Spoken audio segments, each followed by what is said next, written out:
welcome to Let's Get Crafty with Betty and Nina. Yeah, give us a little runway. Okay, ready? Okay, 1, 2, 3. Hi, crafty besties. Today we're going to be talking about trade shows. Nina, this is mostly going to be directed at you today because you're the one who attends the trade shows. I know, but you're going to your first trade show. I know. I'm very excited. We will be going to NAMTA in New Orleans coming up soon. NAMTA Creativation. So it used to be just Creativation.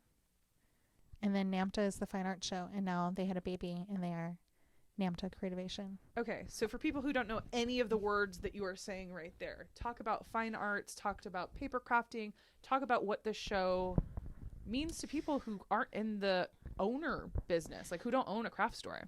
Okay, so Creativation used to be a retailer, which is like a store owner, a retailer and consumer, which would be the end user, trade show. So they would have like classes and you could go and do make and takes and this and that. And that was under like the umbrella of AFCI. So it was like literally just for like the paper crafting channel. What's AFCI? You're saying lots of words I people don't know. what it actually means. They're not around anymore. Okay, so it was just another AFCI show. used to own the show. Okay. Yeah. So during COVID, AFCI either merged or sold to NAMTA, which stands for something. National Art Making Trend Association. I don't know. I made that up. NAMTA, let us know what's up. I mean, I could Google it. Should I Google it? I did not come prepared. Oh. It's basically so NAMTA is to the fine arts channel, right? Like your classic art stores, like where you're getting your watercolor paint, your acrylic paint, like your surfaces. That's what NAMTA supports. And then AFCI supported kind of like our industry, like, you know, card making, scrapbooking, that kind of stuff. And then they've merged together. So now the show is for kind of all arts and crafts. So the fine art and the paper crafting. Now paper crafting is new to it, so it isn't as strong so of a they've presence. recently added it to their umbrella. Mm-hmm. This will be the third show with it. Okay, so that's fairly new. Yeah. So as a store owner, do you partake in any of the fine art stuff? Because I know when I first started coming here, there was like Daniel Watersmith, you know, like the fancy watercolors and all those fancy brushes. And I'm like, ooh, I don't know about all that. I know. Those. Okay. So yes, we used to have like a regular watercolor teacher. And with COVID, you know, a lot of people like mass exodus from California. We're in the Bay Area, so it's expensive. People kind of left. So our watercolor teacher left, and we haven't found a new one yet. Hello. Slide in our DMs if you're in the Bay Area and would like to teach watercolor. So when we were doing regular weekly watercolor classes, we would support that with bringing in, you know, we had a lower end range of watercolor and then the high end, which is the Daniel Smith, and then different kinds of brushes too. With COVID and stuff, we've kind of changed since we don't have that like educational support here in store. We've been trying to mostly focus on how can you bring fine art elements into your paper crafting, right? So, you know, I do a lot of splatter. So we have, come on, that gold watercolor that Spellbinder sells. Okay, people, I love how splatter looks. I do not enjoy the splatter process. I mean, yeah. Yes, the splatter looks great. I found that, you know, Spellbinder has the new white, you know, that the white little paint that you can use to splatter. I like it in more of a controlled as opposed to like mist or anything where you're doing splotches of ink and then you're making a mess all over like tiny control. It is because it's nice. Like sure, but that's we could do a whole episode on splatter. It's like the opposite because splatter's not supposed to be controlled. Fair enough. Point made, friend. Point made. Anyways, back to trade shows. So when I go to a trade show, obviously I'm looking at like what can we bring in that's like new and fun, what can support like our customers that we already have, and then, you know, expose new people to like the paper craft or bring people that are doing fine art into, you know, our dark world of paper crafting because it's a rabbit hole. It's a rabbit hole. Yeah. Once you get in, you can't get out. You are sucked in and you have a paper obsession for the rest of your life. I know, right? So yeah, but it's fun because you meet like a lot of people that are kind of currently on the same journey. I think a lot of us are because, you know, the Papercraft channel isn't as strong as it was like say 10 years ago. Yeah. And the same is true for the fine arts channel. So like how do we, you know, how do the two worlds come together to like so everyone can be successful and survive? All right. So trade shows. How many in-person trade shows do you go to a year? Too many. Too many. Trade shows aren't fun? Aren't they like a blast? They are, but it's a lot of time away from your store. Right. And so we're a little fortunate because we have staff to support me leaving and going to trade shows, and my husband can support like if they need help while I'm not here. So we're fortunate. But for 2024, now that trade shows are like coming back, 2024, I went to Germany. So there was Creative World. So that one's a big one every year. Creativation used to be in January in person. So there'd be like there would be Creativation, like a 4-day break, and then Creative World. So some vendors would do basically all of January at trade show. That seems like a long time to be away. Yeah. And right after Christmas too. That seems real rough. It is. So, and then this year there's a new show that's just focused on like paper crafting, in July in Vegas. And what's that called? Craft Utopia? Yeah, Craft Utopia Expo. Yeah. I will also be there at Yeah. that show. So, Giving you the behind the scenes. I mean, the funnest part about the shows is seeing all the stuff people are working on, right? Like, so this is where vendors come and debut their things. So, oh yeah, last year the Better Press debuted. yes, and Right. that was so exciting. Yeah, it Like, turned the industry on its head, I think. I think so. It was just like, you know, it just elevates your paper crafting, your card making. Right. I used the Better Press to make the thank yous for my wedding. And they were phenomenal. They were so cute. So many layers, but so cute.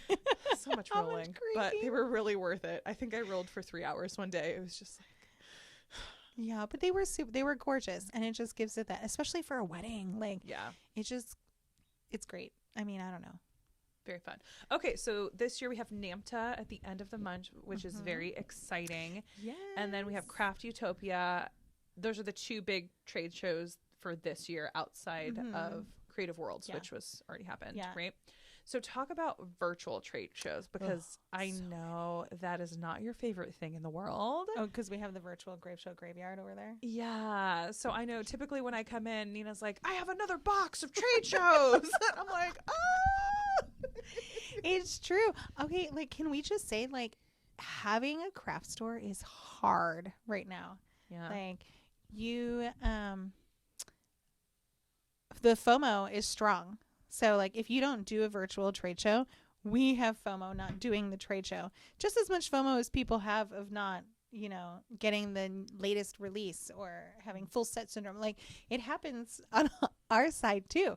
So, like, if everyone's doing, like, you know, Spellbinders does their own virtual trade show, which is amazing for the retailers, and they have 2, I think, a year, and one is just Spellbinders, and one they invite, like, other industry partners with, and it's great. But if you don't do it, like, I didn't do one because I forgot to register. Shocking. Jeez. But I didn't do one, and I had such FOMO the whole time, and I was like, But So what does a virtual trade show even consist of? Like, you get a bunch of stuff in a box, and like, what's the format for that? well, let's go. I'm like, do we go back? So if we go back to like the days of Creativation, because this is how they started, right? So Creativation was the last Creativation show was January of 2020, and then COVID, right? So everything went to everything. Who started? Someone started, I think, the Collins Group, which is a rep group.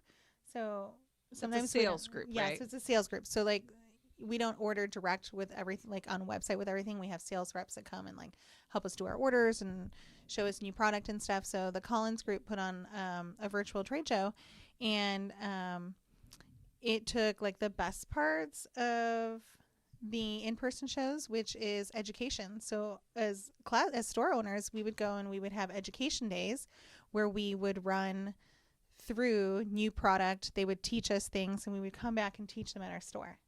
So it took all of that and put it into a virtual platform. So we would get the kits for all the classes. And then you would have these like one-on-one meetings with vendors as if you were on the floor. So you could like write your orders and talk about like what's going on at your store and what you can do. So it was kind of bringing that all together, but in a confined, virtual environment. Wow. Yeah. It sounds pretty fun. It is. But so let's just talk 2024. There was this year, which doesn't seem like it's been that long, but it's been a long year. So 2024, the very first trade show started. Oh my God, my calendar's over here. We had a trade show January 8th that went, I think, for 3 or 4 days. And then we had a 2 or 3 day break. And then on that Sunday, the 15th, another one started. And that ended on the Friday. So then we had a break from the 23rd to the 24th. So it sounds like and a then marathon. I went to Germany. It's just a marathon of trade shows. Yes, I went to Germany and I came back. And then we had I had 4 days until we had our Galentine crop. Oh yeah. So we had Galentine, our crop crop weekend. Of the year. So fun. And then that Monday after February was Celebration of Craft. So that's Spellbinder's retailer show. And then so we had 2 weeks, and another one is going on right now. This is week. Really overwhelming. It's a lot. There's just tons of stuff being thrown at you all the time. Yes, and if you don't do it, you don't know, and then you miss out on ordering like the glue press. Well, and then people are like, "Hey, where's the stuff? Like, Yeah. I saw this on Instagram. I saw this on YouTube. Like, where is it?" Right? It's true. Yeah. I mean, it's a lot to keep up with. I'm not gonna lie. Yeah. Like, that seems. I'm spilling my tea. This Like, is the tale of a craft store owner right here. It is. It is. Yeah. And we were like, we're talking trade shows, but trade shows are a lot. But the in-person shows are so much fun, I think, because, like the virtual trade shows are a good fix, right? So you get what you need and you see the vendors, but you only talk to those vendors that are participating in the virtual trade show. So when you do an in-person one, there's people that you've never even heard of or met, or new vendors, new exhibitors. So you can kind of try and find that like new thing to bring back to your store. Well, and you also get to build those relations, right? Like when you meet someone in person, it's very different than meeting someone over Zoom and having a conversation. Totally. And having that in-person connection and having that conversation and just, talking about the products. Yeah. Yeah. It's like my favorite part is the after the trade show ends. We all go out. Nina's the networker here. She's the one who likes to talk and have those fun times with the vendors for sure. I know. I just want to have a good time. Yeah. Everyone deserves to have a good time. And, the vendors, it's a long, exhausting. And they're long, exhausting days for everybody. But, I grew up in retail, trade restaurants and stuff. And my grandpa used to do state fairs. And we would like help run the booth. Like those are long days when you're sitting and running a booth. Well, you're peopling all day. You're peopling. You are on. Hi, how's it going? It's a lot. It's a lot. Yes. So, so then it's just fun to kind of like relax and unwind. And obviously, like I have my like, crafty besties at the trade shows and. Yeah. But so talk about some of your favorite companies. When you go to a trade show, are there certain companies that you are like gunning for? Like, I want to see who this company has to offer. Is there, are there people or what does that work for you? Oh, it's all over the map. Yeah. Everyone does their booth setup so different. Some people obviously, want to have like I'm having a problem holding my microphone. Some people want to have like the show stopping booth. So that's always fun. But others like focus on trying to get as much product in to show you. So it's like kind of all over the map. So it'll be fun to see like your perspective after. But the big names that are like I always have to go and see their booths. Like let me see who's going to NAMTA. So it's going to be like Spellbinders. Gotta go there. We love you, Spellbinders. Yes, they always have a super cute booth, and they're doing like make and takes and showing you like just how to jazz up not even new stuff or how to pair your old stuff with your new stuff, because we all have a stash, right? So like we forget about what we have in our stash, and so they have really great make and takes, and sometimes unveil like a new product like Better Press. So that was exciting. Sizzix Sizzix unveiled a new tool in Germany, so I assume they're doing the same thing in NAMTA. Ooh, the stamp platform. Stamp and Spin. That's exciting. We're going to be doing a product review of that as well, folks. So stay tuned for that coming up soon, because I actually have not even touched that. So yeah, and you just haven't touched the original. They have an add-on piece for it now. Yeah, I'm excited to see how that works. So stay tuned for that exciting episode. Yeah, so it's going to be super. Yeah, so and the Sizzix booth is always super bright and colorful, and they have demos and stuff happening too. And then there's distributors that come in and bring like a bunch of brands, so you don't have to go to like multiple booths. They just have like a curated selection of like 6 or 7 brands, so you can see everything that the distributor offers, because sometimes some brands you don't carry direct. So for a person who's never been to one of these, would you say it's like Scrapbook Expo, where like each person has like a booth to area? Yes. And it's kind of like blocked off? So is there typically like 1 to 2 people in a booth? Like, what is the interaction? Is it like a lot of people in a booth? The booths are big. Oh, really? Yeah. So yeah, it's like Expo, but like on a grander scale. Okay. So figure, I did some videos on our Creative Escape Instagram from Germany, where you can kind of like see like the booths as Well, I saw like by. the Sizzix booth. I mean, it looked like it was 20, 30 feet. Like it was huge. It was, right? yeah. Like, it was really they had large. 4 demo stations. 5. They had 5 demo stations. So they had like one right in the corner where Sizzix in-house designers were demoing. So like Pete and Alexis, and I don't even know who else was demoing there because it was crazy. But then they had a station for each of their new licensed designers. Oh, wow. So Catherine Pooler had a station, and she was demoing like all day. And then Janine from 49 Market had a station, and Stacy Park had a station with her new line. And then Zoe Hillman was there representing the Tim Holtz brand, and they were doing like demos all day long. Wow, that's a lot. Yeah. I mean, talk about prepping for a make and take. Jeez Yes. Louise. Yeah. So how many, I mean, there's a lot of people that attend these shows, right? Like hundreds, There is thousands, like it's a, like, what does that number look like? I don't even know. But it's like a lot of people. I want to say, I know that the July show is the smaller show that we're going to, the Craft Utopia one. But currently, and we're, months away, currently there's 100 stores registered for that one. Wow. And each store is 2 to 3 people? No, like 70 of the stores are one person. Oh, okay. So like, because most Papercraft stores are mom and pop. Like it is, the owner that works it all day, every day. Owner operators all day long, huh? Yeah. Oh. Yeah. Or a wife and husband duo. I could not survive that situation. Thank you, So. Nina's husband. We appreciate you. Yeah. But yeah, so most of the stores come alone as themselves. And but the nice thing about like, the crafters home and stuff, so we have a little network where we know each other. So then we like hang out. So we hang out with our like store friends, and while sometimes you walk the booths together, sometimes you don't, but you get to hang out in classes. And so the purpose of the show is for you to be finding out the new things, seeing new product, and then essentially placing orders for the upcoming releases, right? So that's really what they're trying to do, is get you to pre-order the stuff that's coming in the spring. Yep. Or I know Christmas is a big thing where you have to order, pretty much before like May or June, right? Like you have to get all that in really quickly, right? yeah, I think we'll be seeing Christmas probably starting to... I think last year they started sending us Christmas in like April and May. Jeez Louise. We're Yeah. not ready for that. We're not ready Well, for I think that. like more and more people have started crafting holiday in July. Right. And to be ready for that, you have to release in June.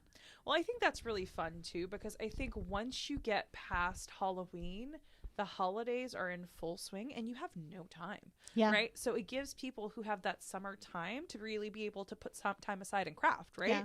Well, which is why we're doing a Christmas in July crop this year. New one. Yeah. You can register at I know. creativeescape.com. Oh my God. /events. Crops are seriously the best. There's going to be another episode on crops. Stay tuned for that. I know. I have a lot of fun crop stories to dive into. But anyways, back to trade shows. I know. Trade shows are fun though. Like overall, like I think because I am a purple person, a people person, they are a lot of fun, but they're also a lot of work at the same time. So like They're exhausting. It is, yeah. Like I think the very first trade show I went to, without my husband, so he came to the first one with me, so it was like easier to decompress at night.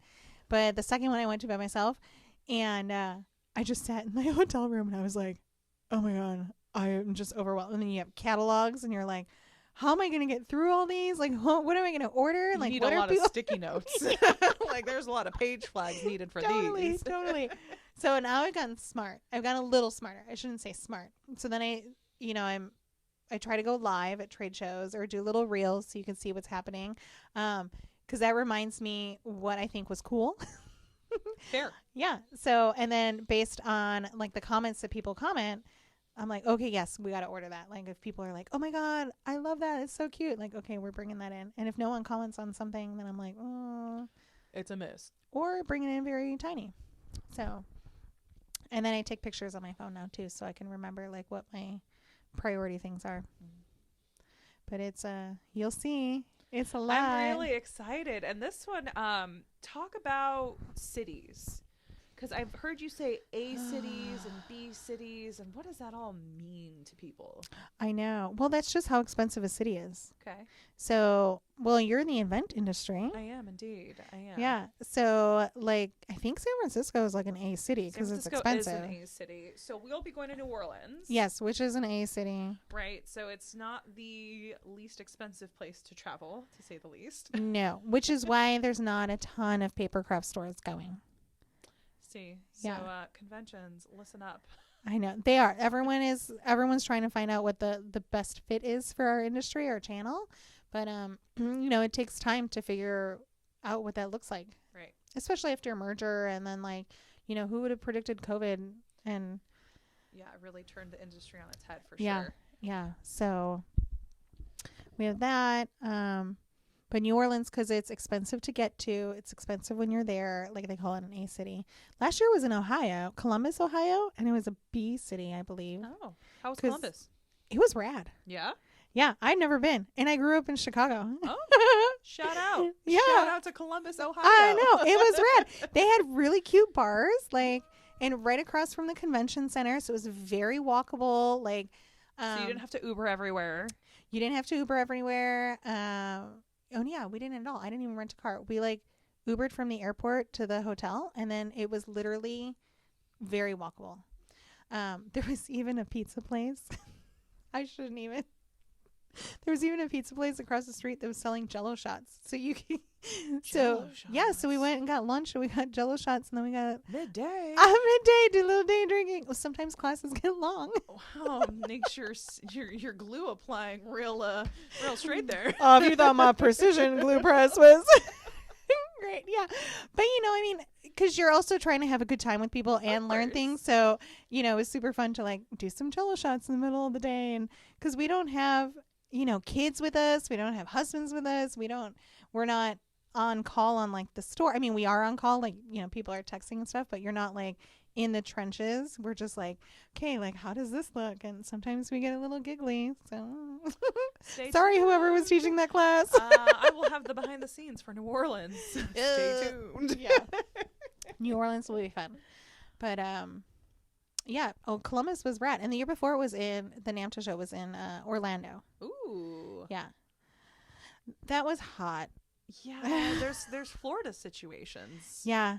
I wasn't. And that's far to fly. Like that's a lot.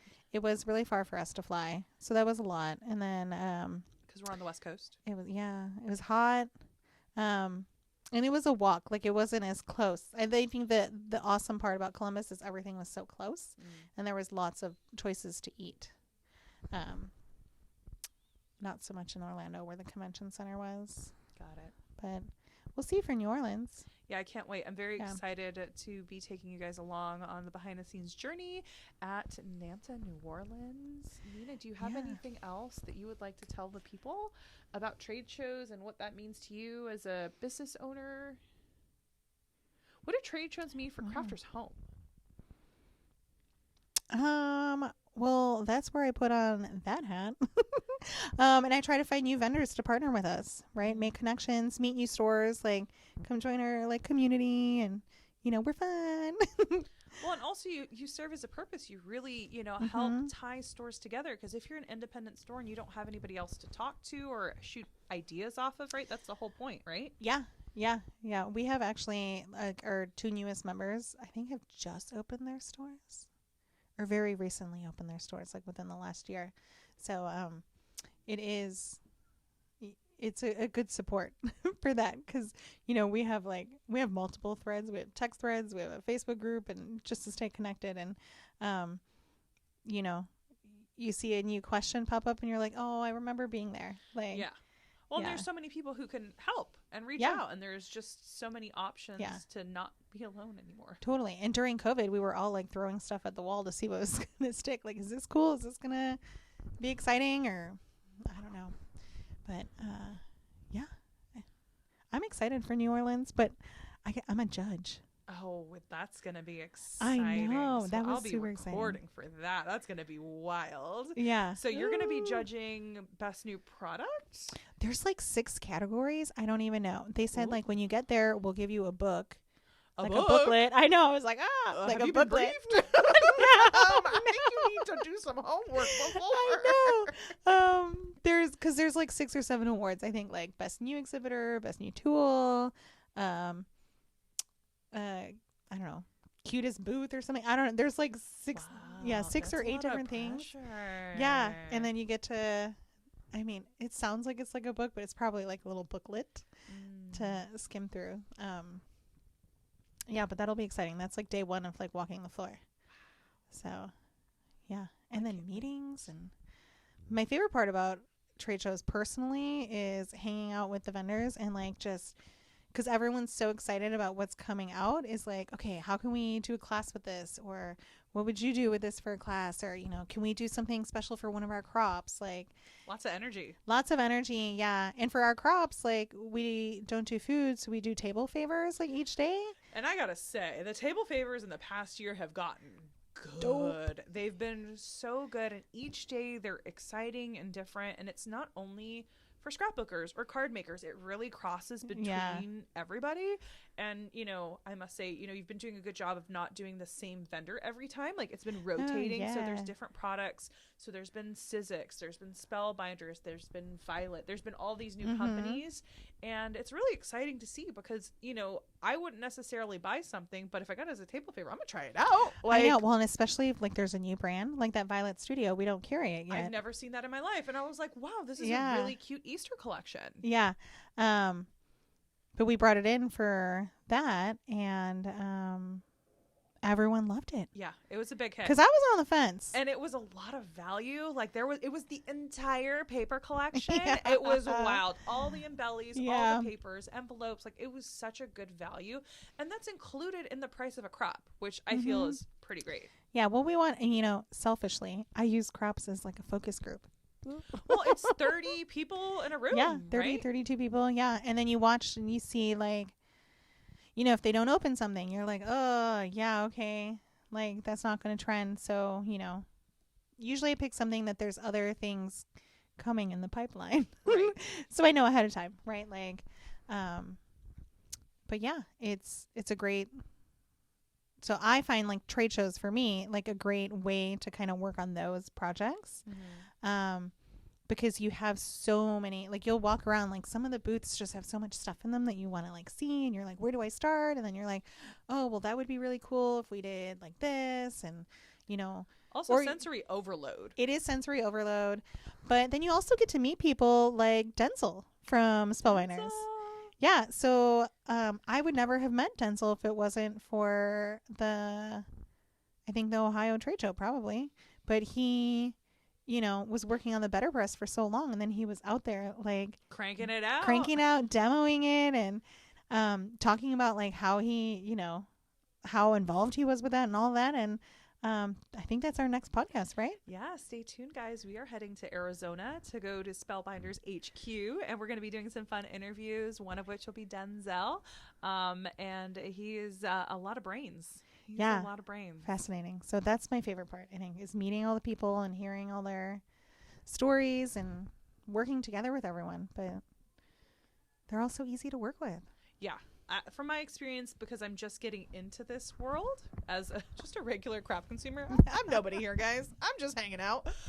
You know, there's just so many people who are involved to make things happen. Like, it is wild how many people are behind the scenes. Yeah, and the timelines. You're like, oh, like, let's just do this. And you're like, okay, 8 to 12 weeks later. Well, and, you know, like right now you're talking about, you know, winter 25 releases and just like all the things. Like, this is very forward thinking. Yeah. Yeah. You know? I mean, I've seen, for some lines, I've seen stuff to the end of the year. Yeah. So it's pretty fascinating how far some people are planning and manufacturing, because there's a lot that goes into some things. And then, you know, some people are only doing 30 to 60 days out. So, yeah, very interesting. Yeah. Mm-hmm. Well, I think that's a wrap on trade shows. We are very excited to be bringing you along for our journey here. First to meet Denzel at Spellbinders, and then on to Louisiana. I know. It's going to be so much fun. Yeah, stay tuned for our NOLA journey. Yay. Yeah. Well, happy crafting, everybody. Happy crafting.